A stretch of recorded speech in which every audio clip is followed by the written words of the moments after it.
ჩვენ გარკვეული ხნის განმავლობაში გვქონდა წყვეტა და ახლა დავბრუნდით თემატური სერიებით. კონკრეტულად ავერჩიეთ ერთი საჭირობროტო თემა და მომდევნო ეპიზოდებში სწორედ ამ თემაზე უნდა ვისაუბროთ. თქვათ, შენობები როგორ გავლენას ახდენენ ჩვენზე, რა ხასიათი აქვს ამ გავლენას? სილამაზე არის ობიექტური. ანუ გემოვნებაზე ვდაობთ. ჩვენ ვყალიბდებით რა არის სილამაზე და იმას ვაშენებთ, რომელიც საზოგადოებამ უნდა ნახოს.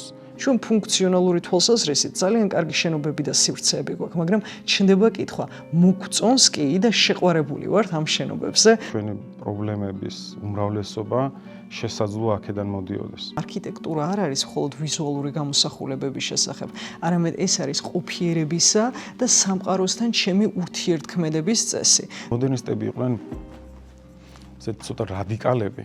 აი მაგალითად ნათქვამი გვთ ესეთ რაღაც, რომ მუზეუმები უნდა დავწვათ. მთელი სამყარო გაიგება როგორც მანქანა, რომელსაც აქვს გარკვეული მექანიზმი, ადამიანმა ამ მექანიზმს ალღო უნდა აუღოს და შესაბამისად მოიხმაროს და გამოიყენოს. დღესაც შეგიძლია ხელოვნურად გამოიწვიო.